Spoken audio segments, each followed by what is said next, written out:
قلبي دوما يغمرني من فيض ضياء آيات المولى تدفعني نحو العليا. بسم اللہ الرحمن الرحیم. انا فتحنا لک فتحا مبینا. یقیناً اے نبی ہم نے آپ کو ایک واضح فتح عطا کر دی. قرآن مجید خاص طور پر جو مدنی قرآن ہے وہ تو ڈے ٹو ڈے انسٹرکشن ہے اللہ تعالیٰ کی رسول اللہ صلی اللہ علیہ وسلم کے لیے. اور مکی قرآن یہ بھی اصل میں سیرت النبی ہے. یعنی قرآن مجید ایک ہے الفاظ کی شکل میں اور ایک ہے نبی اکرم صلی اللہ علیہ وسلم کی شخصیت کی شکل میں. یہ دو قرآن ہیں. جب حضرت عائشہ سے پوچھا گیا کہ آپ کے اخلاق کے بارے میں کچھ بتائیے ہمیں, تو انہوں نے کہا کانا خلقہ القرآن. آپ کا اخلاق, آپ کا کردار قرآن مجید ہی تو تھا. تو سیرت النبی کو ایک دفعہ اس سورت کو پڑھنے سے پہلے ذرا اپنے ذہنوں میں تازہ کیجئے. یہ ترجمہ بے شک ہم کل اس کا شروع کر دیں گے, لیکن اس کی تمہید میں چاہتا ہوں کہ آج میں بنا دوں کہ یہ بیک گراؤنڈ کیا ہے کہ جس میں یہ سورت نازل ہوئی ہے. نبی اکرم صلی اللہ علیہ وسلم کی پیدائش ہوئی عام الفیل میں, یعنی وہ سال جب ہاتھیوں کا لشکر لے کر ابرہہ آیا مکہ مکرمہ پر حملہ کرنے اور خانہ کعبہ کو گرانے کے لیے. اسی سال رسول اللہ صلی اللہ علیہ وسلم کی پیدائش ہوئی, اور بعض روایات کے نزدیک اسی روز پیدائش ہوئی. اللہ تعالیٰ کی شان ہے نا, وہ خانہ کعبہ کو بھی گرانا چاہتا ہے اور اللہ تعالیٰ اپنا آخری نبی بھیج رہا ہے. آپ آئے اس حال میں کہ آپ کے والد پہلے سے فوت ہو چکے تھے. آپ دیکھیے 3 بچے کی حیثیت سے آئے, لیکن آپ کے دادا عبد المطلب, جن کے اس سے پہلے کئی پوتے ہوں گے, پہلا پوتا ہر دادا کو غیر معمولی پیارا ہوتا ہے, اور جب پھر بات چل نکلتی ہے تو پھر ایک روٹین بن جاتی ہے. رسول اللہ صلی اللہ علیہ وسلم عبد المطلب کے پہلے پوتے نہیں تھے, لیکن عبد المطلب نے اس بچے کے لیے اپنے دل میں غیر معمولی محبت محسوس کی, غیر معمولی. عربوں کے جو عام نام آپ دیکھیں گے, یا تو عبداللہ نام تھا عام, یعنی ہر گلی میں 2-4 عبداللہ ہوں گے. 10 آدمی جا رہے ہوں تو آپ عبداللہ کہہ کر پکارے تو 2-3 دیکھیں گے آپ کی طرف. یا ان کے مؤنث نام ہوتے تھے, مردوں کے مؤنث نام. طلحہ آخر میں گولتے لگی ہوئی نا, عبادہ, اسامہ, حذیفہ, حمزہ, یہ سارے کیا ہیں, یہ مؤنث نام, یہ عام ہوتے تھے نام مردوں کے. لیکن محمد اصل میں اس طرح کا نام ہے جیسے نام ہم رکھتے ہیں, معنی خیز نام. شاہد گواہی دینے والا, حامد حمد کرنے والا, عابد عبادت کرنے والا, ساجد سجدہ کرنے والا, یہ عربوں کے نام نہیں ہیں. تو عبد المطلب نے مکے کے سرداروں کے سامنے آ کر, یعنی ان کو بچہ دکھایا اور کہا کہ یہ میرا بیٹا ہے, میں نے اس کا نام محمد رکھا ہے. اب عربی تو سب کو آتی تھی, لیکن اس سے پہلے محمد نام نہیں تھا کسی کا. میں نے اس کا نام محمد رکھا ہے اور مجھے امید ہے کہ اس کی بے حد تعریف کی جائے گی. And he was very right. مکے کی روایت کے مطابق آپ کو گاؤں میں بھیجا گیا پر بچپن گزارنے کے لیے. ایک دایا جن کا نام تھا حلیمہ, جنہیں حضرت حلیمہ سعدیہ رضی اللہ تعالیٰ عنہ کے نام سے ہم یاد کرتے ہیں, جن کو بعد میں ایمان لائیں, وہ لے کر گئی آپ کو گود میں. 4 سال کے بعد لے کے آئی واپس. والدہ سے گپ شپ لگائی اور کہانی ڈالی. والدہ بڑی خوش ہوئی کہ بچہ بڑا صحت مند ہے, تو کہانی ڈالی کہ کیا خیال ہے کہ 2 سال میں بچے کو اور نہ رکھ لوں, تازہ ہوا میں سانس لے لے اور تھوڑا صحت مند ہو جائے, تو 6 سال کا میں لے آؤں گی آپ کے پاس.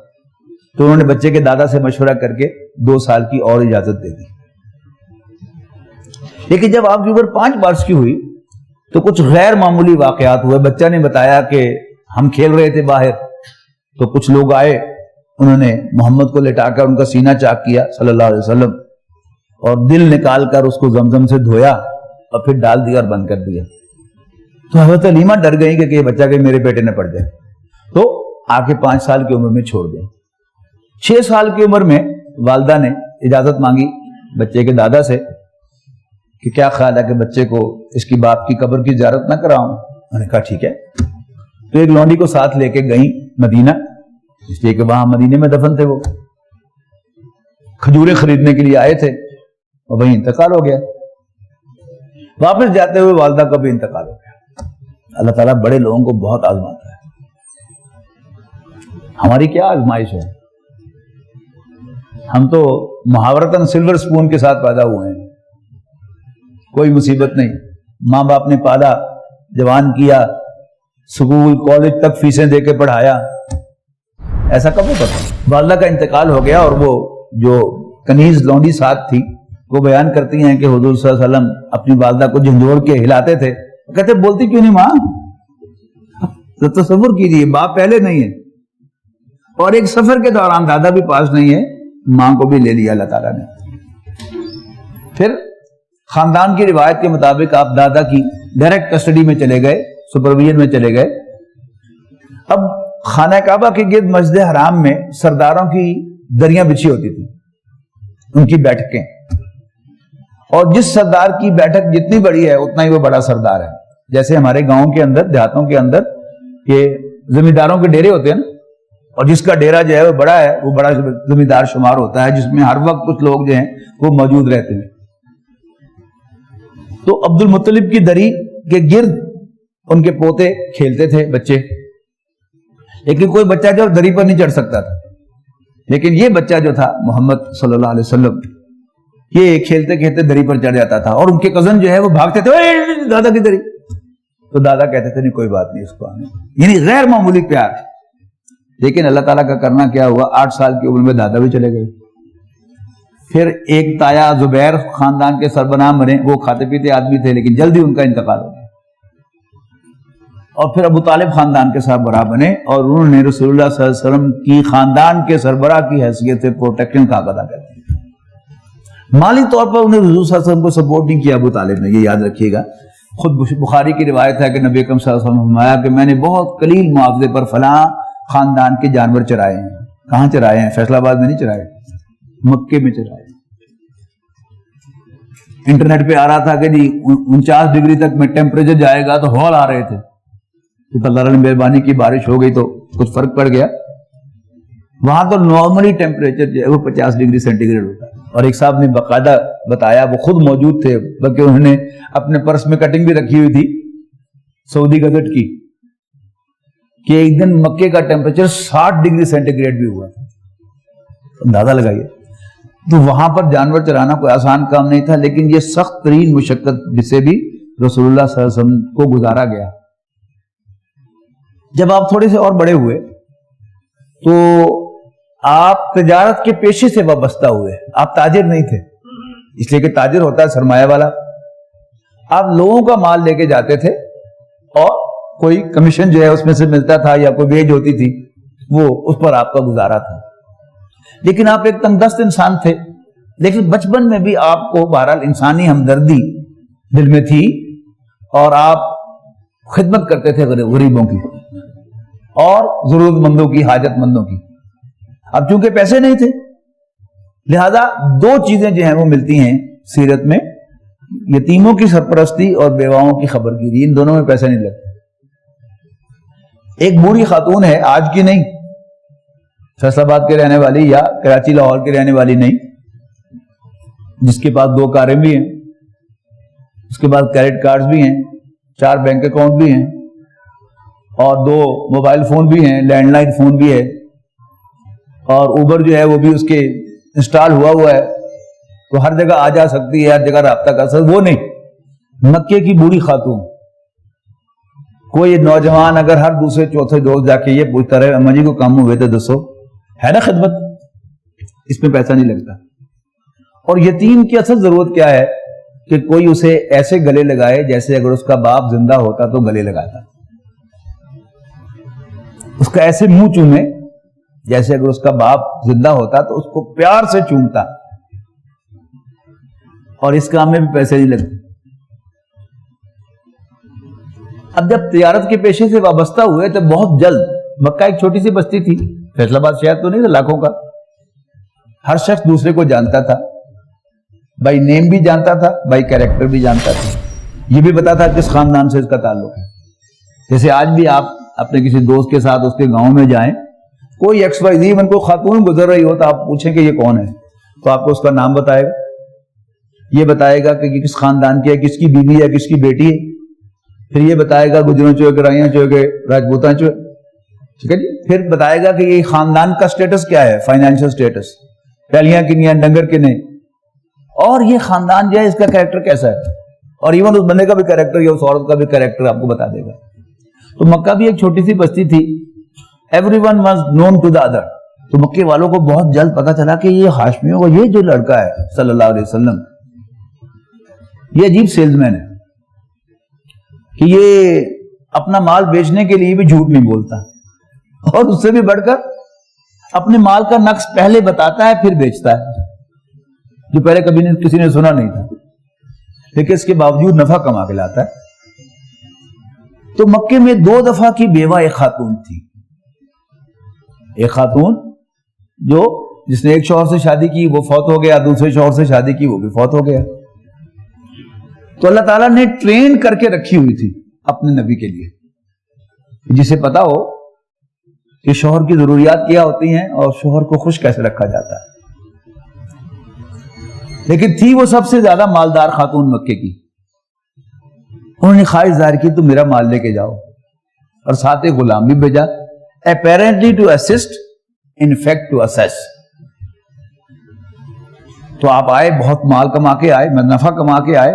انہوں نے بہت زیادہ کمیشن بھی دیا رسول اللہ صلی اللہ علیہ وسلم کو, اور غلام نے جو رپورٹ دی کہ مالکن جیسا اس شخص کے بارے میں سنا تھا میں نے اس کو اس سے بہت آگے پایا ہے. تو حضرت خدیجہ پہلے امپریس ہو چکی تھی, خدیجہ بنت خویلد رضی اللہ تعالی عنہا پہلے ہی امپریس ہو چکی تھی. اب تو گویا مہر تصدیق ثبت ہو گئی. تو پیغام بھیجا شادی کا. نبی اکرم صلی اللہ علیہ وسلم نے اپنے چچا کی اجازت سے اس پیغام کو قبول کیا اور آپ نکاح کے رشتے میں منسلک ہو گئے. اب حضرت خدیجہ سمجھی کہ شاید میرا مال ان کا مال ہے. وہ بھول گئی کہ میرا شوہر دیانتدار آدمی ہے, یہ میری اجازت سے برت رہا ہے لیکن میرے مال کو اپنا نہیں سمجھتا. راز کب کھلا؟ ایک دن ذرا پریشان سے تشریف لائے تو انہیں پوچھا کہ جی کیا معاملہ ہے؟ تو آپ نے فرمایا کہ میں ایک قافلہ دیکھا, میں نے بڑا قسمہ پرسی کا عالم تھا, بچے بھوک سے بلک رہے تھے, ان کے پاس پہننے کو پراپر کپڑے بھی نہیں تھے. میں سوچ رہا تھا کہ میرے پاس کچھ سرمایہ ہوتا تو میں ان کی مدد کرتا. حضرت خدیجہ سمجھ گئیں. انہیں مکے کے سرداروں کو بلایا اور ان سے کہا تم سب گواہ رہو, میں نے اپنا سارا مال اپنے شوہر محمد کو ہبہ کر دیا, دے دیا. وجدک عائلا فاغنا, اللہ تعالیٰ نے آپ کو تنگ دست پایا تو غنی کر دیا. اب ظاہر بات ہے کہ رسول اللہ صلی اللہ علیہ وسلم نے وہ سرمایہ لگانے کی کوشش کی ہوگی انسانی ہمدردی کے تقاضوں کو پورا کرنے کے لیے, لیکن ایسا معلوم ہوتا ہے کہ بہت جلد آپ کو محسوس ہوا کہ یہ کام تنے تنا کرنے کا نہیں ہے. It needs an organization. تو آپ نے حلف الفضول جوائن کی. حلف کہتے ہیں نا اوتھ کو, اور فضول یہ فضلوں سے نہیں. بات لوگوں نے سمجھا ہے کہ یہ فضل کی جمع ہے, تو اس میں فضل بن عبداللہ اور فضل بن عباس شامل تھے, نہیں. یہ فضول فاضل سے ہے, والنٹیئر آرگنائزیشن. اس میں سب والنٹیئر شامل تھے, اور اس کا موٹو کیا تھا؟ بھوکے کو کھانا کھلائیں گے, کوئی مدد کے لیے پکارے گا تو اس کی مدد کو پہنچیں گے, اور ظالم کا ہاتھ روکیں گے. آپ نے یہ آرگنائزیشن جوائن کی, لیکن ایسی آرگنائزیشن بڑی ڈیسیونگ ہوتی ہیں, سیلف ڈیسیونگ. ان کے آپ ہیڈ کوارٹرز میں جائیں تو وہاں پہلے چارٹ لگے ہوئے ہوتے تھے, اب ڈیجیٹل ڈسپلے ہوگا کہ ہماری آرگنائزیشن سن 2000 میں بنی, سال 2000 میں ہم نے 200 بھوکوں کو کھانا کھلایا, اور 2001 میں ہم نے 1000 بھوکوں کو کھانا کھلایا, اور اب ہم لاکھوں کو کھانا کھلاتے ہیں. سے یعنی ایسی آرگنائزیشن ہمارے ملک میں ہے اب جو لاکھوں کو کھانا روز کھلاتی ہیں, سالانہ تو بہت دور کی بات ہے. اور ظالم کا ہاتھ روکنا, یہ غلط فہمی پائی جاتی ہے عام طور پر کہ اگر 2-4 ظالم مار دیے جائیں تو ظلم ختم ہو جائے گا. Never ever. آپ 2 کو ماریں گے 4 پیدا ہوں گے, 4 کو ماریں گے 10 پیدا ہوں گے, 10 کو ماریں گے 50 پیدا ہوں گے. ظالموں کو مارنے سے ظلم ختم نہیں ہوتا, بھوکوں کو کھانا کھلانے سے بھوک ختم نہیں ہوتی. اب میرے جیسا کوئی ایوریج آئی کیو کا آدمی ہوگا یا لو آئی کیو کا آدمی ہوگا, بڑا امپریس ہوگا کہ واہ واہ یار بڑا کام کر رہی ہے آرگنائزیشن, اور کہہ کہ میرا بھی اسے ڈال دیں. لیکن ذہین آدمی وہ اس سے ڈپریس ہوتا ہے. کیوں؟ ہم کچھ گین کر رہے ہیں یا لوز کر رہے ہیں؟ سن 2000 میں ہماری کمیونٹی میں بھوکے 200 تھے, اگلے سال 1000 ہو گئے, اور اب 5000 ہو گئے ہیں. We are losing. اور ظلم ختم نہیں ہوا, تو 2 ظالم مارے بھی صحیح, ہم نے بڑھ گیا, بے روزگاری بڑھ رہی. اب یہ وہ چیز ہے کہ جو پھر ذہین آدمی کو پریشان کرے گی. ایک مرتبہ وہ فاؤنٹین ہاؤس کی طرف سے کوئی پروگرام تھا, تو ڈاکٹر شی چودھری مرحوم نے مجھے دعوت دی کہ میں بھی وہاں پر ایک پیپر پڑھوں مینٹل ہیلتھ کے بارے میں اسلام کے نقطہ نگاہ سے. تو ظاہر ہے کہ میں ایک بے علم سے آدمی تھا, تو میں محترم ڈاکٹر صاحب کے پاس گیا, ڈاکٹر سرارون صاحب کے پاس. میں نے کہا یہ تقریر مجھے کرنی ہے, تو کیا اس میں کہوں میں؟ انہیں بڑی پتہ کی بات مجھے بجائی. ڈاکٹر صاحب نے, اللہ تعالیٰ ان کو ذریعہ کرامت کرے, یہ سب کچھ جو آپ کے سامنے بیان کر رہا ہوں میں, یہ انہی کا فیض ہے اللہ تعالیٰ کی مہربانی سے. تو انہوں نے کہا کہ اصل میں یہ جو مینٹل ڈیزیز ہوتی ہیں یہ ذہین آدمیوں کی ڈیزیز ہوتی ہیں. وہ جو پنجابی کا محاورہ ہے نا کہ عقل نہ ہوئے تو موجہ ہی موجہ, عقل ہوئے تو سوچا ہی سوچا. تو جو عقل مند آدمی ہے, ذہین آدمی ہے, وہ سوچتا ہے اوہ یہ میرے ساتھ کیوں ہو گیا, ایسا کیوں ہو گیا, ویسا کیوں ہو گیا, یہ کیوں ہے, وہ کیوں ہے. لہذا وہ مینٹل ڈس آرڈر کا شکار ہوتا ہے, ڈپریشن میں جاتا ہے. اور آپ غور کیجئے کہ حضرت خدیجہ مکہ مکرمہ کی سب سے مالدار خاتون تھی, ان کا گھر بھی مکے کا سب سے زیادہ لیوش گھر نہیں ہوگا, لیکن کیا وجہ ہوئی کہ نبی اکرم صلی اللہ علیہ وسلم کو تنہائی پسند آنے لگی. یعنی آج میری بیوی میرا کہنا نہ مانتی ہوں, بچے جو ہیں وہ میری بات نہ سنتے ہوں, اور میں مسجد میں آگے اذانیں بھی دوں اور یہاں نفل بھی پڑھوں اور ذکر بھی کروں, تو سمجھ میں آتا ہے. لیکن جس گھر میں خدیجہ جیسی بیوی ہو رضی اللہ تعالی عنہ, اور پھر رسول اللہ صلی اللہ علیہ وسلم 7 ہفتے جا کر غار حرا میں گزاریں, سمجھ میں نہیں آتا انٹل انلیس آپ اس نتیجے پر پہنچے کہ یہ سارے جو انسانی خدمت کے اٹیمپٹس کر کے he was upset کہ میں انسانی خدمت میں نے کی بغیر پیسے کے, پھر پیسے سے, پہلے تنہ تنہا, پھر انڈر دی آرگنائزیشن, لیکن میں کچھ کر نہیں پایا. ربا میں تیرے بندوں کی خدمت کرنا چاہتا ہوں, میں ظلم کو ختم کرنا چاہتا ہوں, مجھے راستہ نہیں مل رہا, مجھے راستہ دکھا. غار حرا کی جو ڈسکرپشن آتی ہے بخاری شریف میں وہ یوں ہے کہ فلما بلغ 40 سنۃ, جب رسول اللہ صلی اللہ علیہ وسلم کی عمر 40 سال کے قریب ہوئی, تو کانا حبب الیہ الخلاء, تو آپ کو تنہائی بہت پسند آنے لگی. وکانا حبب الیہ الخلاء وکانا یخلو الی غار الحراء, اور آپ غار حرا میں تشریف لے جاتے اور تخلیہ اختیار کرتے, وہ یتحنث فی, اور اس میں عبادت کرتے. اب حدیث کی شرح لکھنے والوں کے سامنے ایک کوسچن مارک آ گیا کہ قرآن مجید نازل نہیں ہوا تھا, نماز آئی نہیں تھی, تو آپ کون سی عبادت یہاں فرماتے تھے؟ تو پھر انہوں نے شرح کی کہ کانا صفت تعبدہ فی غار الحراء التفکر والاعتبار, کہ غار حرا میں رسول اللہ صلی اللہ علیہ وسلم کی عبادت کی نوعیت غور و فکر تھا. اب 40 سال کو پیچھے سے ٹریس کیجئے, وہ غور و فکر کیا ہو سکتا ہے؟ یہی جہاں تک اللہ تعالیٰ کی عبادت کا تعلق ہے, رسول اللہ صلی اللہ علیہ وسلم from the very first day even before revolution had no confusion اس بات میں کہ اللہ تعالیٰ کے سوا کوئی معبود نہیں ہے. لہذا کوئی بڑے سے بڑا دشمن بھی آپ پر یہ انگلی نہیں اٹھا سکا کہ فلاں موقع پر حضور صلی اللہ علیہ وسلم نے بھی کسی بت کو سجدہ کیا تھا. کبھی کیا نہیں کیا. تو ریلیجس آسپیکٹ جو ہے, مذہبی نقطہ نگاہ سے آپ پہلے دن سے ہدایت پر تھے, پیدائش کے بعد سے, یہاں تک کہ اللہ تعالیٰ نے آپ کی اتنی حفاظت کی تھی کہ جوانی میں کسی میلے پر جانے کے لیے رسول اللہ صلی اللہ علیہ وسلم بھی اپنے ہم عمر لڑکوں کے ساتھ نکلے, لیکن ایک جگہ راستے میں پڑاؤ ڈالا آرام کرنے کے لیے یا کچھ کھانے پینے کے لیے, تو وہیں پر آپ کو نیند آ گئی اور آپ کے دوست اس پر چلے گئے. اللہ تعالیٰ نے اس جگہ پر جو اللہ کے رسول کے شان نہیں تھی آپ کو پہنچنے نہیں دیا. تو جہاں تک ریلیجس آسپیکٹ کا تعلق ہے, آپ پہلے دن سے ہدایت یافتہ تھے.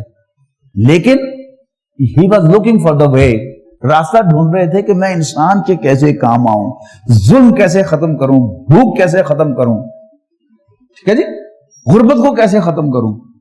تو اللہ تعالیٰ نے آپ کی رہنمائی فرمائی. وَوَجَدَكَ ضَالًّا فَهَدَىٰ, اللہ تعالیٰ نے آپ کو راستے کا متلاشی پایا تو اس نے راستہ دکھا دیا. راستہ کیا دکھایا؟ یہ کام غربت کے خلاف نعرے لگانے, بھوک کو ختم کرنے کا دعویٰ کرنے اور ظلم کو مٹانے کی آواز لگانے سے نہیں ہوگا. یہ کام ہوگا گراس لیول, روٹ لیول سے تمہیں ایک آرگنائزیشن اٹھانی پڑے گی جو کسی کام کی بنیاد پر نہیں, نظریات کی بنیاد پر ہوگی. اور پہلا نظریہ کیا ہے؟ اقرا بسم ربک.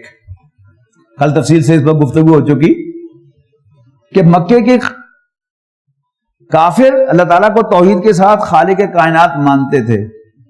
اس روشنی میں پڑھیے, پڑھ اپنے اس رب کے نام سے جس نے پیدا کیا.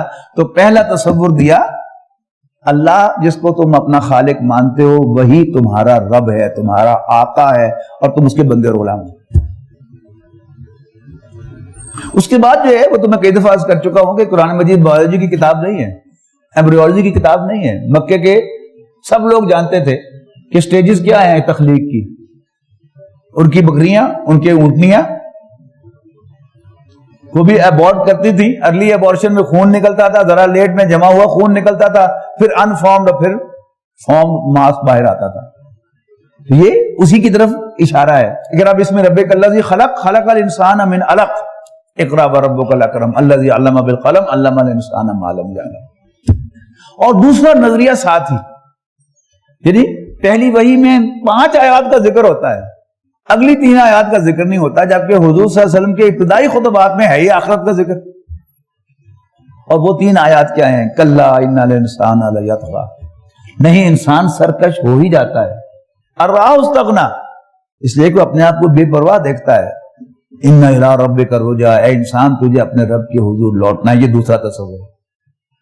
گھر آئے کانپتے ہوئے, ڈرتے ہوئے, زملونی زملونی زملونی, مجھے کمبل اڑا دو, مجھے کمبل اڑا دو, مجھے ٹھنڈ لگ رہی ہے. حضرت خدیجہ نے فوراً ٹیک کیئر کی, پوچھا کیا مسئلہ ہے. آپ کو تسلی دلائی, آپ غریبوں کے ہمدرد ہیں, آپ یتیموں کے سرپرست ہیں, آپ کا رب آپ کو ایسے نہیں چھوڑے گا, آپ گھبرائیں نہیں. آپ پھر حضرت ورقہ بن نوفل کے پاس لے کے گئی جو ان کے کزن تھے اور انجیل کے عالم تھے, تورات و انجیل کے. انہوں نے تصدیق کر دی کہ آپ کو اللہ تعالیٰ نے اپنا پیغمبر چن لیا ہے, کاش کہ میں اس وقت تک زندہ رہوں جب لوگ تمہیں اس شہر سے نکال دیں گے. تو آپ نے حیران ہو کو پوچھا واقعی؟ انہوں نے کہا. اب اس کے بعد کیا ہوا؟ پہلے آپ نے اپنے خاندان میں 2 اٹیمپٹ کر کے یہ دعوت رکھی, اور پھر یعنی مین ٹو مین یہ دعوت پھیلتی رہی. یعنی اپنے کلوزر سرکل میں اپنے ایک چھوٹے بھائی کزن حضرت علی ان کے سامنے رکھی, انہیں قبول کر لیا. اپنے غلام زید ابن حارثہ ان کے سامنے رکھی, انہیں قبول کر لیا. حضرت خدیجہ پہلے قبول کر چکی. اپنے دوست ابو بکر سے تذکرہ کیا, انہوں نے جھٹ میں تسلیم کر لیا. پھر ابو بکر رضی اللہ تعالیٰ عنہ کی دعوت پر 6 ٹاپ کے جو افراد ہیں عشرہ مبشرہ میں سے, ان میں سے 6 حضرت ابو بکر کی دعوت پر اسلام لائے. دعوت پھیل رہی ہے اندر ہی اندر. تیسرے سال جا کر پھر حکم ہوا کہ فصدع بما تؤمر, جس بات کا حکم ملا ہے اس کو ڈنکے کی چوٹ کہہ دو. تو آپ غار حرا میں اس میں کوہ صفا پر چڑھے. یہ صفا مروہ ہے نا, یہ کوہ صفا, یہ مکے کے اندر ہے. اور آواز لگائی وا صبا ہائے وہ صبح جو آنے والی ہے. یہ ٹپیکل انداز تھا جب بھی کسی کو کوئی اہم خبر دینی ہوتی تھی, وہ کسی اونچے مقام پر کھڑا ہو کے کپڑے پھاڑ دیتا تھا تاکہ لوگوں کی توجہ کا مرکز بنے, اور یہ آواز لگاتا تھا. تو آپ نے جو ولگر تھیس تھی وہ نکال دی, اس میں سے کپڑے نہیں پھاڑے لیکن آواز وہی لگائی ہائے وہ صبح جو آنے والی ہے. لوگ کٹھے ہو گئے. تو آپ نے پوچھا کہ تم نے مجھے کیسا پایا؟ نکل سچا اور امین پایا. اگر میں کہوں کہ اس پہاڑی کے پیچھے تم پر کوئی لشکر حملہ آور ہونے والا ہے, مان لو گے؟ انہوں نے کہا ضرور مانیں گے, اس لیے کہ آپ نے تو کبھی جھوٹ بولا ہی نہیں. اب تو آپ نے فرمایا پھر میں تمہیں خبر دیتا ہوں کہ مرنے کے بعد تمہیں دوبارہ زندہ کیا جائے گا. اب یہاں میں نوٹ کیجئے گا, یعنی پہلی دعوت آخرت کی ہے جو آپ نے پبلک میں دی ہے, اور پھر تم سے حساب لیا جائے گا. تو ابو لہب جس نے گھر میں بھی رسول اللہ صلی اللہ علیہ وسلم پر لان تان کی تھی اور بات نہیں کرنے دی تھی پہلی مرتبہ، اس نے کہا تبن لک یا محمد، ٹوٹ پہنیا محمد علی ہارا جمع تھا نا، اس بیکار بات کے لیے تم نے یہاں جمع کیا تھا. تو رسول اللہ صلی اللہ علیہ وسلم تو نہیں بولے، لیکن اللہ تعالیٰ بولا پھر اس پر تبت یدا ابی لہب، تب ٹوٹ پہن دوویں ہاتھ ابو لہب دے اور ٹوٹے پوے آپ بھی. ما اغنا عنہ مالہ وما کسب، تو اس کے مال کچھ کام نہ آیا جو اس نے کمایا تھا. تو یہ صورت نازل ہوئی. اب اس کے بعد بات کیا ہوا کہ چونکہ نبی اکرم صلی اللہ علیہ وسلم پر نازل ہونے والی پہلی بات کیا تھی کہ اللہ رب ہے، that wasn't accepted. ٹھیک ہے، لہذا وہ طوفان مکے کے اندر آیا اور اس کا مرکز بنے رسول اللہ صلی اللہ علیہ وسلم. مرکز تو یہی تھے نا کہ جو بھی آپ پر ایمان لا رہا ہے اس پر تشدد کیا گیا. آپ پر تشدد کیوں نہیں ہوا؟ یہ سمجھ لیجیے کہ ایک ٹرائبل سوسائٹی میں خاندان جو ہے یہ بڑی زبردست چیز ہوتی ہے. کیونکہ ابو طالب نے بحیثیت فرد آف بنو ہاشم نبی اکرم صلی اللہ علیہ وسلم کو ڈسون نے کیا، اون کیا ہے 100%. تو سوائے تایا ابو لہب کے کوئی آپ کو ہاتھ بھی نہیں لگا سکا. آ کے جب 10 نبوی میں یعنی ایک قدم پیچھے چلے جائیے تو ابو طالب پر بہت پریشر آیا، لیکن اس نے کہا نو وے. انہوں نے کہا اچھا تم اگر اس کو ہمارے حوالے نہیں کرتے تو پھر ہم تمہارے خاندان کا بائیکاٹ کر دیں گے. تو اس نے کہا کر دو بائیکاٹ. یہ جو قبائلی نظام ہے یہ ذرا شہروں میں سمجھ نہیں آتا، ذرا دیہات میں جائیں گے تو آپ کو سمجھ میں آئے گا کہ شہروں میں آپ کو پتہ نہیں ہوتا کہ آپ کے برابر والا کون ہے. دیہات میں آپ کی آئیڈینٹی خاندان سے ہوتی ہے. ہر ایک کو پتا ہے گجراں دا منڈا ہے، اے راجپوتاں دا منڈا ہے، رائیاں دا منڈا ہے، اے پٹھاناں دا منڈا ہے نا. تو یہ ہے وہاں پر نظام. اور یہ جو یعنی آپ مدینہ ٹاؤن تھانے میں جائیں گے تو آپ کو وہاں کوئی رش نہیں ملتا. کیوں؟ یہ شہر کا تھانہ ہے، کوئی پوچھنے والی نہیں ہوتا، ہر آدمی اپنی جگہ مست ہے. زیادہ سے زیادہ کسی بندہ گیا تو اس کا باپ چلا جائے گا پیچھے، اور اگر کوئی باپ گرفتار ہو گیا تو اس کے بیٹے پیچھے چلے جائیں گے. اللہ اللہ خیر صلی اللہ. لیکن گاؤں کا کوئی بندہ گرفتار ہوگا تو پورا خاندان اس کے پیچھے آئے گا، تھانے آئے گا، کچہری آئے گا، سپریم کورٹ تک جائے گا. یہ ہے وہ خاندانی نظام. تو ابو طالب نے رسول اللہ صلی اللہ علیہ وسلم کو ڈسون کیا، یہاں تک کہ محرم سن 7 نبوی یعنی وحی کے نازل ہونے کے 7ویں سال محرم میں وہ بائیکاٹ ایگزیکیوٹ ہوا اور بنو ہاشم کو ایک تنگ گھاٹی کے اندر 2 پہاڑوں کے درمیان قید کر دیا. ادھر بھی اونچا پہاڑ، ادھر بھی اونچا پہاڑ، ادھر بھی پہرا، ادھر بھی پہرا. کھانے پینے کی کوئی چیز بھی اندر لے جانے کی اجازت نہیں. 3 سال تک بائیکاٹ ہوا. اس بائیکاٹ سے باہر نکلتے ہی رسول اللہ صلی اللہ علیہ وسلم کو 10 نبوی میں 2 صدمے ملے. پہلے حضرت خدیجہ کا انتقال ہوا. وہ بیوی جس جیسی بیوی شاید ہی کبھی پیدا ہوگی. تو عورت 4 برتن جہیز کے زیادہ لے کے آ جائے تو پھر اس کا نخرہ سنبھالنا مشکل ہوتا ہے. اور جس نے اپنا سارا کچھ دیا ہو اور پھر سب سے پہلے ایمان لائے، وہ کیا خاتون تھی. مجھے تو الفاظ نہیں ملتے کہ میں انہیں کیسے یعنی خراج تحسین کروں، کیسے سلوٹ پیش کروں. مجھے ہاتھ نہیں ملتا کہ میں اسے حضرت خدیجہ کا سلوٹ پیش کروں. اللہ تعالیٰ نے وہ بیوی لے لی اور پھر وہ چچا بھی لے لیا جس نے آج تک 10 سال پورے کسی کو پاس نہیں پھٹکنے دیا تھا. پھر اللہ تعالیٰ کے بڑے نرالے کام ہیں، وہ اپنے کام خود ہی جانتا ہے. ہمیں ان باتوں کی تہ تک پہنچنا ہمارے لیے ممکن ہی نہیں ہے. نیلے پہ ڈالا کیا ہوا کہ ابو طالب کے بعد ابو لہب خاندان کا سربراہ بن گیا. وہ بھی تایا اور اس نے آتے ہی 2 ہفتوں کے اندر اندر رسول اللہ صلی اللہ علیہ وسلم کو خاندان بنو ہاشم سے نکال دیا. اب مکے میں فیصلہ ہو چکا ہے آپ کے قتل کا اور بنو ہاشم پیچھے سے ہٹ گیا ہے.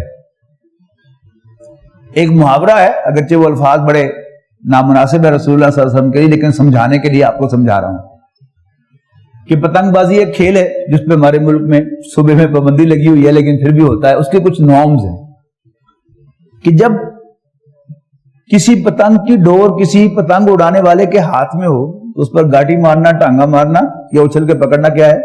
یہ کھیل کے اندر فاؤل ہے. یہ جب وہی پتنگ کٹ جاتا ہے تو پھر اس پہ ٹانگا مارنا، گاٹی مارنا، اچھل کے پکڑنا سب جائز ہے، فاؤل نہیں ہے۔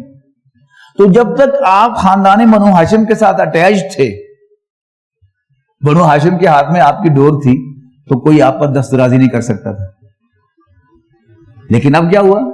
اب فری فار آل ہو گئے رسول اللہ صلی اللہ علیہ وسلم۔ لہذا مکہ ایک قبیلے کا شہر تھا، یہاں وہاں پر یا کرشی رہ سکتا تھا، یا کوئی شخص کرشی کی امان میں رہ سکتا تھا، یا کرشی کا حلیف رہ سکتا تھا، یا اس کا غلام رہ سکتا تھا۔ لہذا آپ نے 2-3 سرداروں سے پناہ مانگی، انہوں نے پناہ نہیں دی۔ کل پڑھا تھا نا ہم نے، ما اسألکم علیہ من اجر، میں تم سے کوئی اجرت تو نہیں مانگتا، الا المودۃ فی القربیٰ، کوئی رشتہ داری نہیں آ کر لو۔ لہذا آپ طائف گئے اپنی دعوت لے کر، اور 3 وہاں بھائی تھے جن کی ریپوٹیشن اچھی تھی، آپ نے ان کے سامنے دعوت پیش کی، ایک سے ایک جملہ کسا اس نے۔ کسی نے کہا ہاں اللہ تعالیٰ کے پاس تم ہی رہ گئے تھے نا یتیم رسول بنانے کے لیے، وہ فلانا نہیں تھا، فلانا نہیں تھا، فلانا نہیں تھا۔ دوسرے نے کہا کہ میں تم سے بات نہیں کرنا چاہتا، maybe you are right, maybe you are wrong, تم سچ بول رہے ہو یا جھوٹ بول رہے ہو، اگر سچے ہو میں تمہاری کہیں بےزتی کر کے اپنا نقصان نہ کر بیٹھوں، اور اگر تم جھوٹے ہو تو میری توہین ہے کہ میں تم سے بات کروں۔ بڑا انٹلیکچوئل معلوم ہوتا تھا۔ اور تیسرے نے نہ آؤ دیکھا نہ تاؤ، گاؤں کے چھوکروں کو کہا کہ ذرا پتھر مارو اس کو، اور پنڈلی کا نشانہ بنا کے مارو۔ اتنا خون بہ گیا آپ کی پنڈلیوں میں سے کہ آپ کے جوتے جم گئے پاؤں میں، جا کے پاؤں آپ کے جوتوں میں جم گئے، آپ پر غشی طاری ہوئی، آپ پاؤں کے بل بیٹھے، 2 نوجوان آئے، انہوں نے بغلوں میں ہاتھ دیا، اٹھا کے دھکا دے دیا، یہاں نہیں بیٹھو۔ تو حضرت زید ابن حارثہ جو آپ کے آزاد کردہ غلام تھے، وہ آپ کو لے کے آئے ایک باغ میں، وہاں جا کے آپ ذرا پوری طرح کانشیس ہوئے، اور آپ نے اللہ تعالیٰ سے بڑی عجیب مناجات کی، پہلی اور آخری شکایت اللہ تعالیٰ سے، اللہم الیک اشکو ضعف قوتی وقلت حیلتی وحوانی علی الناس، اے اللہ میں تجھ سے شکوہ کرتا ہوں اپنی قوت کی کمزوری، وسائل کی کمی، اور لوگوں کے حوالے کیے جانے کا۔ الہ من تقلونی، اے اللہ مجھے کس کے حوالے کر دیا ہے؟ اس لیے کہ رسول اللہ صلی اللہ علیہ وسلم سے بڑھ کر کس کو یقین ہوگا کہ یہ جو کچھ ہوا ہے اللہ تعالیٰ کی پرمیشن سے ہوا ہے، اس کی اجازت کے بغیر تو تنکا بھی نہیں ہے۔ کس کے حوالے کر دیا ایک ایسے دشمن کے جس کے دل میں کوئی رحم نہیں، اور تو نے دشمن کو پورا اختیار دے دیا مجھ پر؟ اچھا، کیونکہ یہ شکوہ میرا نہیں تھا۔ عبد السمیع کا شکوہ ہوتا تو شاید شکوے کی داستان بن جاتی، یہ اللہ کے رسول کا شکوہ تھا، لہذا فوراً کہا ان لم یکن علیہ غضبک فلا ابالی، اے اللہ اگر تو مجھ سے ناراض نہیں ہے تو پھر مجھے کوئی پرواہ نہیں۔ افلاک سے آتا ہے نالوں کا جواب آخر، اٹھتے ہیں حجاب آخر، کرتے ہیں خطاب آخر۔ تو اللہ تعالیٰ نے بلا لیا پھر رسول اللہ صلی اللہ علیہ وسلم، یعنی میرے حساب سے پہلی وحی کے لیے آسمانوں پہ بلانا چاہیے تھا، لیکن اللہ تعالیٰ اپنے کاموں کو خوب جانتا ہے، when what and where to do، لہذا آج بلایا اللہ تعالیٰ نے۔ اور کیوں بلایا؟ اللہ میری رہنمائی فرمائے، اگر میں غلط ہوں تو میری درست کرے۔ میں اس کو یوں سمجھتا ہوں کہ چونکہ رسول اللہ صلی اللہ علیہ وسلم کی چیخ نکلی تو اللہ تعالیٰ نے تھپکی دینے کے لیے، ری ایشور کرنے کے لیے کہ میں تیرے ساتھ ہوں، آپ کو بلایا۔ جیسے کوئی بچہ باہر سے روتا ہوا آئے نا، باہر سے پٹ کر روتا ہوا آئے، اور اس کی ماں صرف اسے گلے لگا لے، گلے نہ لگائے، صرف یوں ہاتھ پھیلا کے میرا چاند کہہ دے، تو بچے کیا تو یوں رک جاتے، رکتے کہ نہیں رکتے؟ آپ نے خود کئی دفعہ مشاہدہ کیا ہوگا۔ تو اللہ تعالیٰ نے بلایا ری ایشور کرنے کے لیے۔ اور معراج کب ہوئی اس میں اختلاف ہے، 10 نبی یا 11 نبی۔ مولانا ادریس کاندھی رحمۃ اللہ علیہ نے وہ ساری روایات نقل کر کے اپنی کتاب سیرت مصطفیٰ میں کنکلوژن نکالا ہے کہ 11 نبی میں ہوئی۔ اور اگر 11 نبی میں ہوئی اور تاریخ وہی تھی 27 رجب، تو رجب کا تو اینڈ ہو گیا، اس کے بعد شعبان، رمضان، شوال، ذوالقعدہ اور 5واں مہینہ ذی الحج ہے کہ اللہ تعالیٰ نے مدینے کی کھڑکی کھول دی۔ حج کے دوران رات کے اندھیرے میں 5 افراد جو مدینے سے آئے ہوئے تھے یا 6 افراد، ان سے آپ کی ملاقات ہوئی، آپ نے تعارف کروایا تو انہوں نے آنکھوں میں اندھیرے میں یعنی کونی مار کر, یا ظاہر اتنی روشنی تو ہوتی ہے کہ انسان کمیونیکیٹ کر لے, کہا کہ یہ تو وہی معلوم ہوتے ہیں جن کا ذکر یہودی کیا کرتے ہیں, آؤ ان سے پہلے ہم ایمان لے آئے. وہ ایمان لے آئے. اگلے سال 12 افراد آئے اور آپ کے سامنے ایک درخواست پیش کی, اللہ کے رسول ہم بہت دور ہیں, روز روز آنا ممکن نہیں, تو ہمیں ایک معلم دے دیجیے جو ہمیں وہاں بیٹھے ہوئے قرآن پڑھاتا رہے. تو حضرت مصعب بن عمیر رضی اللہ تعالیٰ عنہ کا انتخاب فرمایا. رسول اللہ صلی اللہ علیہ وسلم نے انہیں مقری, قرآن پڑھانے والا, قرآن مجید کا استاد بنا کر بھیج دیا. تھوڑا سچ پوچھئے, پتہ نہیں کیسے قرآن پڑھایا انہوں نے. ایسے لگتا ہے جنہیں جیسے انہوں نے قرآن مجید یا گھول کے پلا دیا انہیں, یا ڈائریکٹ انجیکٹ کر دیا ان کے خون کے اندر. اقبال نے کہا ہے نا کہ چوں بجاں در رفت جہاں دیگر شود. جب قرآن کسی کے اندر داخل ہوتا ہے تو وہ شخص بدل جاتا ہے. جہاں جو دیگر شد جہاں دیگر شود. تو جب ایک شخص بدلتا ہے تو اس کے لیے پورا جہان ہی بدل جاتا ہے, یعنی اس کا پوائنٹ آف ویو بدل جاتا ہے. یعنی یہ ٹیبل ہے, آپ یہاں سے دیکھیں تو آپ کو یہ گول نظر آئے گی, ادھر سے دیکھیں تو چپٹی نظر آئے گی, ادھر سے دیکھیں تو کونا نظر آئے گا. تو پوائنٹ آف ویو میٹرز. تو اب جب قرآن اندر داخل ہو گیا تو وہی دنیا بدل گئی. اور مکے کے لوگ, جیسے ہمارے یہاں مختلف خاندان ہیں نا, کچھ ذرا لڑاکے خاندان ہیں, پٹھان ہیں, بلکہ وہ لطیفہ بھی سنا دوں آپ کو. وہ کل میں نے بیان کیا تھا نا رب ہمارا, تو قرآن اکیڈمی لاہور میں میرا لیکچر تھا اس موضوع پر. تو میں نے آغاز میں پوچھا کہ اللہ تعالیٰ کی بہت سی حیثیتیں ہیں, آپ کو زیادہ کون سی اٹریکٹ کرتی ہے؟ تو اکثر نے کہا جی رحمان الرحیم, کسی نے کہا خالق ہونا. تو ایک صاحب کہنے لگے کہ عزیز انتقام, زبردست بدلہ لینے والا. میں کہتا تم پٹھان ہو؟ کہتا ہاں میں پٹھان ہوں. تو پٹھان جو ہے اس کی یعنی فطرت کے اندر ہے بدلہ لینا. تو پٹھان, راجپوت, جاٹ, ڈوگر, یہ اگر لڑ بھیڑنا نہیں تو ان کو مزہ نہیں آتا, سکون نہیں آتا. جبکہ شیخ اس کو ہمیشہ دکان کی فکر ہوتی ہے, کسان کو ہمیشہ کھیت کی فکر ہوتی ہے, لہذا وہ خام کو پنگے نہیں لیتا. ٹھیک ہے نا. تو جو مکے کے لوگ تھے وہ کیا تھے؟ لڑاکے, اور سمجھتے تھے کہ ہم ہیں مارشل ریس. اور مدینے والوں کو سمجھتے وہ کاشتکار ہیں. اور غزوہ بدر میں عتبہ بن ربیعہ نے رسول اللہ صلی اللہ علیہ وسلم کہا بھی صحیح کہ یہ کاشتکاروں سے ہمیں لڑا کر ہماری بےزتی نہ کرو. لیکن انفیکٹ وہ اب کاشتکار جو تھے وہ شیر بن چکے تھے, اس لیے کہ ان کے اندر قرآن مجید کا جو ہے ان کے خون کے اندر داخل ہو چکا تھا. تو اب اگلے سال جب وہ آئے, حضرت مصعب بن عمیر کو لے گئے. اگلے سال آئے 72 افراد, 3 عورتیں بھی تھیں, اور کمال کیا انہوں نے آ کے رسول اللہ صلی اللہ علیہ وسلم سے پھر اسی رات کے اندھیرے میں ملاقات کی. دن کو کیوں نہیں, یہ بھی سمجھ لیجیے کہ حج کے موسم میں ابو لہب حضور صلی اللہ علیہ وسلم کے پیچھے پیچھے رہتا تھا. جس سے بات کرنے لگتے تھے پیچھے سے بول پڑتا جادوگر ہے, تم پر جادو کر دے گا, اس سے بات نہ کر. جب وہ بدماش جا کے سو گیا ہوتا ہوگا رات, تو حضور صلی اللہ علیہ وسلم اپنی یہ مشن کر رہے تھے. ملاقات پھر کی اور کہا کہ آپ کے خاندان والوں نے آپ کو ڈس اون کر دیا ہے, آئیے ہم آپ کو اڈاپٹ کرتے ہیں. ذہن میں رکھیے گا کہ ان دا مین ٹائم طائف سے واپسی پر مطعم بن عدی نامی ایک شخص جو تھا وہ رسول اللہ صلی اللہ علیہ وسلم کو پناہ دے چکا تھا ٹیمپریری. اب یہ پورا قبیلے نے پناہ دی, آپ نے ان کی پیشکش قبول کی. جو ہی پیشکش آپ نے قبول کی, ان کو آرگنائز کیا کہ اب تو میرے مشن کا حصہ بن گئے ہو, لہذا آپ نے وہاں 12 نقیب مقرر کیے اور ان کی اطاعت کا حلف لیا. بڑی عجیب وہ بیعت ہے جو آپ نے مکہ کے مکرمہ کے فتح کے موقع پر بھی لی اور یہاں بھی لی انہوں نے, کہ بایعنا رسول اللہ صلی اللہ علیہ وسلم. ایک صحابی جو دونوں بیعتوں میں شریک تھے, بیعت اولیٰ میں بھی, بیعت ثانیہ میں بھی, اور فتح مکہ کی بیعت میں بھی, تینوں بیعتوں میں. وہ کہتے ہیں کہ ہم نے رسول اللہ صلی اللہ علیہ وسلم کے ہاتھ پر بیعت کی سننے اور ماننے کی, that we will listen and obey. کن کن صورتوں میں؟ السمع والطاعت فی العسر والیسر والمنشط والمکرہ والعسرۃ علینا وعلی اللہ ننازع الامر له وان نقول بالحق انما كنا ولا نخاف فی اللہ لومۃ لائم.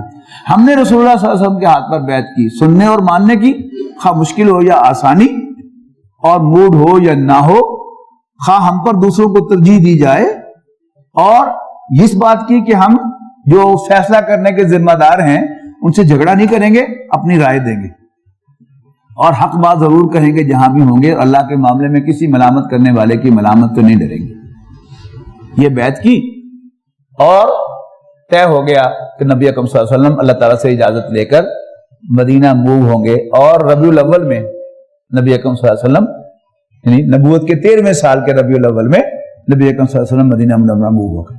مدینہ منورہ تشریف لاتے ہی پہلے 6 ماہ میں حضور صلی اللہ علیہ وسلم نے 3 کام کیے۔ مسجد نبی تعمیر فرمائی، مسلمانوں کے درمیان بھائی چارہ مواخات قائم کی، اور یہودیوں سے معاہدہ کیا میثاق مدینہ۔ اس کا مین فیچر کیا تھا کہ ہر قبیلہ انٹرنلی آٹونومس ہوگا اور معاملات آپس میں ٹیبل پہ بیٹھ کے طے کیے جائیں گے، اور اگر باہمی گفت و شنید سے مسئلہ حل نہ کر سکیں گے تو رسول اللہ صلی اللہ علیہ وسلم کا فیصلہ آخری ہوگا، اور جب بھی کوئی باہر سے حملہ آور ہوگا تو تمام قبائل مل کر دفاع کریں گے، کوئی باہر سے آنے والوں کا ساتھ نہیں۔ نبی اکرم صلی اللہ علیہ وسلم نے ان 6 ماہ کے بعد اب عرب میں اپنی پریزنس کا احساس دلایا۔ آپ نے مشن روانہ کیے، مہمیں روانہ کی۔ پہلی مہم حضرت حمزہ کی قیادت میں، پھر حضرت سعد بن ابی وقاص کی قیادت میں، ان سو ون سو فور 8 مہمیں ہیں غزوہ بدر سے پہلے۔ آپ نے احساس دلایا کہ میں زندہ ہوں اور تمہارے تجارتی راستے وہ میرے دائیں بائیں سے گزرتے ہیں۔ اگر مکہ عرب کا نقشہ سامنے ہو تو نیچے مکہ ہے، اوپر مدینہ ہے، پھر فردر آگے سیریا ہے، شام ہے۔ تو تجارت جو تھی وہ ان کا پیشہ تھا، اور خاص طور پر کارگو کی تجارت، کہ ان کے نہ اپنی کوئی صنعت تھی نہ زراعت تھی، تو قافلے لوٹتے تھے، لیکن چونکہ قریش کعبے کے متولی تھے لہذا قریش کا قافلہ نہیں لوٹتا تھا۔ لیلاف قریش ایلافہم رحلۃ الشتاء والصیف، لہذا گویا یہ انشورڈ کارگو جو ہے وہ دیتے تھے، تو زیادہ ان کو منوپلی تھی۔ تو رسول اللہ صلی اللہ علیہ وسلم نے اپنی پریزنس کا احساس دلایا کہ میں تمہارے تجارتی راستے کاٹ سکتا ہوں۔ دوسرا کام کیا کیا کہ آپ نے ان مشنز کے ذریعے سے عرب کے مختلف قبائل کی طرف دوستی کا ہاتھ بڑھایا کہ میرے الائز بن جاؤ۔ کسی قبیلے نے معذرت کی کہ نہیں آپ کی دشمنی قریش کے ساتھ ہے، we can't afford to offend Quraysh. جیسے آج امریکہ جو ہے اس کی ناپسندیدگی پر آپ کوئی پائپ لائن کا معاہدہ بھی نہیں کر سکتے، بدماشی ہے نا اس کی۔ تو آپ نے ان کو دوسری پیش کیا کہ اچھا پھر نیوٹرل رہنے کا معاہدہ کر لو کہ اگر میرے اور قریش کے درمیان جنگ ہوگی تو تم کسی کا ساتھ نہیں دو گے۔ یہ کیا تھی؟ ایک بہت بڑی پولیٹیکل اور ڈپلومیٹک موو تھی رسول اللہ صلی اللہ علیہ وسلم کی، کہ آپ نے قریش کو آئسولیٹ کر دیا۔ اب وہ بھی پاگل تو نہیں تھے، لہذا وہ جو 1000 کا لشکر آیا تھا وہ اصل میں حضور صلی اللہ علیہ وسلم کے اس آفینس کے جواب میں آیا تھا کہ لیٹ اس ٹیچ ہم اے لیسن۔ اللہ تعالیٰ نے فتح دے دی۔ اگلے سال 13 ماہ کے بعد غزوہ احد ہو گیا، اس میں پہلے فتح ہوئی، پھر سیٹ بیک پہنچا۔ اس کے بعد غزوہ خندق، یہ ہم ابھی پڑھ چکے ہیں، غزوہ سورۃ احزاب کے اندر وہ تفصیل میں بتا چکا ہوں۔ اس کے بعد کیا ہوا کہ رسول اللہ صلی اللہ علیہ وسلم نے سن 6 ہجری میں خواب دیکھا، اور نبی کا خواب وہی ہوتا ہے۔ آپ نے خواب دیکھا، اور دوسری بات یاد رکھیے گا کہ خواب میں ایک ایونٹ دکھایا جاتا ہے بعد کا سم ٹائمز آپ کو، لیکن پیچھے کیلنڈر نہیں ہوتا کہ یہ کل ہونا ہے کہ پرسوں ہونا ہے یا 10 سال بعد ہونا ہے۔ لیکن نبی کا خواب سچا ہے کہ یہ ایونٹ ہونا ہے، لیکن اتنی خوشی تھی رسول اللہ صلی اللہ علیہ وسلم کو بھی، صحابہ کرام کو بھی۔ آپ نے اعلان کیا کہ جی خواب میں نے دیکھا ہے کہ میں عمرہ کر رہا ہوں تمہارے ساتھ، آؤ زیادہ سے زیادہ لوگ میرے ساتھ، ہم عمرہ کریں گے۔ اب یہ کیا تھا؟ خواب بھی اللہ نے دکھایا، اور اس خواب کو مس انٹرپریٹ بھی اللہ تعالیٰ نے خود کروایا۔ کیوں؟ اللہ تعالیٰ آپ کو فتح دینا چاہتا ہے۔ یہ فتح کیسی ہوئی؟ آپ 1400 صحابہ کے ساتھ پہنچ گئے مکہ مکرمہ کے باہر، اب وہاں قبضہ ہے دشمنوں کا، تو آپ نے یعنی نیگوشیشن کے لیے بھیجا حضرت عثمان رضی اللہ تعالیٰ عنہ، اس لیے کہ وہ بنو امیہ کے فرزند تھے، اور بنو امیہ وہاں پر سٹرونگ قبیلہ تھا۔ ابو سفیان اب سب سے بڑے سربراہ تھے مکے کے، قریش کے، تو ان کو بھیجا کہ تم ذرا ان سے بات کر کے آؤ، بات چیت کر کے آؤ کہ ہم صرف عمرہ کرنے کے لیے آئے ہیں، ہمارا لڑنے کا کوئی ارادہ نہیں ہے۔ اور پھر بدماشی انہوں نے کی، مکے والوں نے یہ کیا اپنی طرف سے کہ اس گفت و شنید کو طول دیا، اور حضرت عثمان کو پیشکش کی پہلے تم عمرہ کر دو پھر بیٹھتے ہیں۔ انہوں نے کہا نو وے، میں حضور سے پہلے عمرہ نہیں کروں گا۔ اور پھر خود ہی خبر اڑائی کہ عثمان شہید ہو گئے۔ اب پھر دیکھیے جب حضور صلی اللہ علیہ وسلم نے خواب کو مس انٹرپریٹ کر کے پروگرام بنایا عمرہ کرنے کا، تو اللہ تعالیٰ وہی نہیں بھیج سکتا تھا؟ نہیں بھیجی. اور یہ خبر جب آئی، افواہ آئی کہ عثمان شہید ہو گئے رضی اللہ تعالیٰ عنہ، تو بھی اللہ تعالیٰ نے وہی نہیں بھیجی، بلکہ اس غلط فہمی کی بنیاد پر، اس افواہ کی بنیاد پر حضور صلی اللہ علیہ وسلم سے ایک ایکٹ کروایا. وہ ایکٹ کیا تھا کہ رسول اللہ صلی اللہ علیہ وسلم ٹوک اٹ ویری سیریس، کہ عثمان میرا سفیر تھا تو میرے سفیر کا قتل میرا قتل، آؤ میرے ہاتھ پر بیعت کرو کہ تم یہاں مر جاؤ گے لیکن عثمان کے خون کا بدلہ لیے بغیر نہیں جاؤ. تو ان کو وہ افواہ الٹی پڑ گئی. اب جب انہوں نے دیکھا کہ یہ تو مرنے مارنے پہ تیار ہو گئے ہیں، پہلے تجربہ وہ خندق کا کر چکے، اس سے پہلے بدر کا کر چکے، اور انفیکٹ احد میں بھی شکست کھا چکے پہلے، لہذا اب ان کو پڑے پسو. اب وہ آئے صلح کرنے کے لیے رسول اللہ صلی اللہ علیہ وسلم کے پاس. صلح ہو گئی اور انہوں نے اپنی مرضی کی شرائط منوائی اور ہر شرط میں مسلمانوں کو دبایا. پہلا تو یہی کہ اس سال نہیں ہم نے عمرہ کرنے دینا، اور آپ میں سے کوئی حج کرنے کے لیے جائے، عمرہ کرنے کے لیے جائے، اور راستے میں کوئی ایسا معاملہ بن جائے کہ وہ عمرہ نہ کر سکے، حج نہ کر سکے، تو ایسا معلوم ہوتا کہ جسے موت آ گئی. اب صحابہ کرام بڑے ایموشنل تھے، لیکن بہرحال ان کو بظاہر ایک بڑا سیٹ بیک پہنچا کہ جی اس سال نہیں کرنا عمرہ، اور بڑا یعنی ان کو ملال ہوا. کیا تھا کہ حضور صلی اللہ علیہ وسلم نے کہا کہ جی بس ٹھیک ہے، معاہدہ ہو گیا ہے، احرام کھول دو. کوئی نہیں اٹھا. آپ بڑے پریشان اندر داخل ہوئے، اپنے حجرے میں گئے، اپنے خیمے میں، جہاں حضرت ام سلمہ حضور کے ساتھ تھی رضی اللہ تعالیٰ عنہ. یہ بڑی میچور خاتون تھی. تو انہوں نے کہا کہ حضور آپ کیوں رنجیدہ ہوتے ہیں؟ آپ خود جو ہے قربانی کریں اور احرام کھولیں. تو آپ نے خود آ کر قربانی کی، احرام کھولا، اور سب صحابہ کرام اٹھ پڑے، کام ہو گیا. اچھا، اب اس معاہدے میں ساری شکیں خلاف تھیں. مسلمانوں کو دبایا گیا تھا، اس سال عمرہ نہیں کرو گے، اگلے سال کرو گے. پھر اگر کوئی مکے کا کافر مسلمان ہو کے مدینے جائے گا تو تمہیں واپس کرنا پڑے گا، اور اگر کوئی مسلمان جو ہے وہ کافر ہو کے مکے آئے گا تو ہم واپس نہیں کریں گے. معاہدے والی بات تو کوئی نہیں تھی نا. لیکن بہرحال جب بھی آپ معاہدہ کرتے ہیں کچھ نہ کچھ دینا پڑتا ہے. ایک جگہ انہیں دینا پڑ گیا.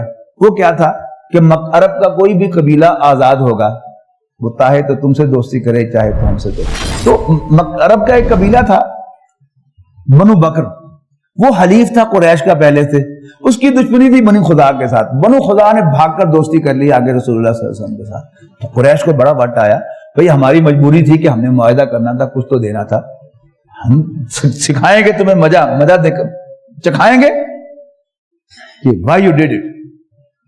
بنو بکر کو ابھارا کہ تم رات کی اندھیرے میں ان پر حملہ کرنا اور پھر ہم بھی تمہاری مدد کریں گے. ان دا مین ٹائم 7 ہجری میں عمرہ قضا ہو گیا اور انہوں نے حملہ کیا بنو خدا پر. بنو بکر نے، قریش نے مدد کی. بنو خدا فریاد لے کر آئے رسول اللہ صلی اللہ علیہ وسلم کے پاس کہ آپ کی دوستی ہمیں بڑی مہنگی پڑی ہے، آپ بتائیے کہ آپ ہمیں خون بہا لے کے دیں گے یا نہیں. تو رسول اللہ صلی اللہ علیہ وسلم نے قریش کو پیغام بھیجا کہ بھئی تم نے یہ کیا ہے معاہدے کی خلاف ورزی، اب بتاؤ خون بہا دو گے یا تم نے معاہدہ توڑ دیا. ابو سفیان اس وقت قریش کے سربراہ تھے، بعد میں ایمان لے آئے رضی اللہ تعالیٰ عنہ. اس وقت قریش کے سردار تھے، تو پتہ نہیں کس موڈ میں تھے. حالانکہ وہ بڑا ڈپلومیٹک آدمی ہے ابو سفیان، کوئی چھوٹا بندہ نہیں ہے. Very clever, very diplomatic, great politician. عرب نے جو بڑے بڑے پولیٹیشین پیدا کیے ان میں ایک ہے ابو سفیان ہے. لیکن اس سے وقت بلنڈر ہو گیا ان سے. انہوں نے کہا ایک نشہ ہوتا ہے نا فتح کا، کہہ دو محمد کو صلی اللہ علیہ وسلم ہم نے معاہدہ توڑ دیا. لیکن ابھی وہ ایچی مدینے واپس نہیں پہنچا تھا تو ہوش آ گئی کہ ہو بھی میڈے بلنڈر، ہم تو لڑ ہی نہیں سکتے اب حضور سے. تو ابو سفیان خود چل کے آئے ہیں مدینہ، لیکن کسی نے بات ہی نہیں سنی. اور نبی اکرم صلی اللہ علیہ وسلم نے مکے پر حملے کی تیاری کی اور 8 ہجری میں مکہ فتح ہو گیا. لہذا اس صورت میں آپ دیکھیے گا کہ پہلی آیت کیا ہے؟ اِنَّا فَتَحْنَا لَكَ فَتْحًا مُبِينًا، یعنی صلح حدیبیہ کو فتح مبین کا ہے کہ ہم نے آپ کو فتح مبین عطا کر دی ہے. بظاہر تم شکست کھا کے آئے ہو، وہاں سے عمرہ کرنے گئے تھے، بغیر عمرے کے آگے نہیں، انا فتحنا لک فتحا مبینا۔ اور اس میں خاص طور پر جو ہے وہ نوٹ کیجئے گا کہ خواب دکھایا، حضور صلی اللہ علیہ وسلم نے سمجھا کہ ابھی، اللہ تعالیٰ نے وہی نہیں بھیجی کہ نہیں ابھی نہیں اگلے سال، اللہ تعالیٰ وہاں لے جانا چاہتا ہے۔ پھر افواہ آئی، حضور صلی اللہ علیہ وسلم نے واقعی سمجھ لیا، اللہ تعالیٰ کی طرف سے وہی نہیں آئی کہ نہیں اس سال نہیں۔ کیوں؟ اللہ تعالیٰ یہ معاہدہ کرانا چاہتا تھا اور فتح مبین ادا کرنا چاہتا تھا۔ یہ تو خاص طور پر میں نے ہائی لائٹ کیا نا اس واقعے کو۔ آپ پوری سیرت کو دیکھیں، میں کہتا ہوں کہ اگر عبداللہ زندہ ہوتے حضور صلی اللہ علیہ وسلم کے والد تو شاید وہ اس طرح سپورٹ نہ کر سکتے رسول اللہ صلی اللہ علیہ وسلم کو جیسے ابو طالب نے کیا۔ اور پھر ابو طالب سے جتنا کام اللہ تعالیٰ نے لینا تھا وہ لے لیا، اب آپ کو اللہ تعالیٰ نے مکہ مکرمہ سے نکلوانا تھا۔ اب مکے کا حضور صلی اللہ علیہ وسلم ذہین آدمی تھے اور he was very true to come to a conclusion کہ یہ ایک ٹرائبل سوسائٹی ہے اور جب تک ٹرائبل چیف میرا ساتھ نہیں دیں گے میں کچھ اچیو نہیں کر سکتا۔ لیکن قرآن مجید میں، مکی قرآن میں کئی صورتیں پڑھ آئے ہیں کہ جو ساتھی میں نے تمہیں عطا کیا انہیں پر صبر کرو، ان پر قناعت کرو، اور ذرا آپ نے کسی کرشی سردار کو گھاس ڈالنے کا سوچا نہیں تو اللہ تعالیٰ نے ٹوکا نہیں۔ وہ کیا تھا کہ اگر مکے کے کچھ سردار آپ کو کرسی پر بٹھاتے، بادشاہ بناتے، جیسے کہ آفر بھی کی گئی آپ نے ریجیکٹ کر دی، تو he couldn't do anything۔ اللہ تعالیٰ نے آپ کو مکے سے باہر نکلوایا، الٹرنیٹ بیس مدینہ منورہ سے پھر آپ کو ساری کی ساری جدوجہد کروائی اور پھر 8.5 سال کے اندر اندر مکہ فتح کرا دیا۔ یہ کوئی کسی کیلکولیشن میں آنے والی بات نہیں ہے، تو یہ سب تو سب کیا ہے، یہ اللہ تعالیٰ کی اسٹریٹجی ہے۔ آج دنیا کے کیا حالات ہیں اس میں تو آج بالکل ڈارک نظر آتا ہے کہ ہم بند گلی کے اندر کھڑے ہیں، مسلمانوں کی کیا ہے اس کے اندر، پٹ رہے ہیں ساری دنیا میں اور دشمن جو ہے وہ للکار رہا ہے۔ اور پاکستان کی حد تک تو ہم روز اخبارات پڑھتے ہیں، ٹی وی دیکھتے ہیں، ہمارے حکمران کانپ رہے ہیں بیچارے۔ کیوں؟ اللہ تعالیٰ کی مدد پر یقین نہیں۔ ہم اللہ تعالیٰ کے ساتھ وفادار نہیں، کس منہ سے اللہ تعالیٰ کی مدد مانگیں گے؟ اور ہر ایک کو اپنی کرسی کی پڑی ہوتی ہے، اور امریکہ تھپکی دیتا ہے جو بھی کرسی پہ بیٹھا ہوا کہ تمہیں یہ کرو، کہتا جی سر، اچھا یہ کرو جی سر۔ لیکن اللہ تعالیٰ اب کب وہ کوئی نئی راہ نکالے گا، اس لیے کہ احادیث کے اندر بڑی واضح جو روایات ہیں کہ جن میں رسول اللہ صلی اللہ علیہ وسلم نے بتایا ہے کہ جب حضرت مہدی آئیں گے تو خراسان سے کچھ جھنڈے چلیں گے، اور وہ خراسان جو ہے وہ آج کا افغانستان اور ہمارا مالاکنڈ بھی ہے، کچھ حصہ ترکستانی ریاستوں کا، یہ اس وقت کا خراسان ہے۔ اور ایران والوں نے تو اپنا ایک صوبے کا نام بھی خراسان رکھ دیا اسی مقصد کے لیے، یہاں سے ہونا ہے۔ اور جب طالبان کی حکومت قائم ہو گئی، شریعت نافذ ہو گئی، تو انہوں نے کہا وہ جی آ گیا کام، لہذا اس کو انہوں نے اپنی طرف سے اکھاڑ پھینکا اس حکومت کو۔ لیکن ہم سب جانتے ہیں کہ 80% افغانستان کا علاقہ طالبان کے کنٹرول میں ہے، ٹھیک ہے؟ اور امریکہ بیچارے کو بھاگنے کا راستہ نہیں مل رہا کہ وہ عزت کے ساتھ چلا جائے، اب وہ منتیں کرنا پڑ رہا پاکستان کی، طالبان کی، ہم سے مذاکرات کر لو۔ کیا مطلب ہے اس کا؟ Tables are going to be turned. لیکن اگر ہم اللہ تعالیٰ کے وفادار ہوں گے تو اللہ تعالیٰ ہم سے وہ کام لے گا، ورنہ ہمیں پٹوا کر اللہ تعالیٰ جو ہے وہ ہمارے دشمنوں سے بھی سارے کام لے سکتا ہے۔ اللہ تعالیٰ سے دعا ہے کہ اللہ تعالیٰ ہمیں سیرت النبی کو سمجھنا بہت ضروری ہے، اس کی ہمیں توفیق دے، اور پھر اس کی روشنی میں جب ہم قرآن مجید پڑھیں گے ساتھ ساتھ تو انشاءاللہ بہت مزہ آئے گا۔ بارک اللہ لی و لکم فی القرآن العظیم ونفعنی و ایاکم بالآیات و ذکر۔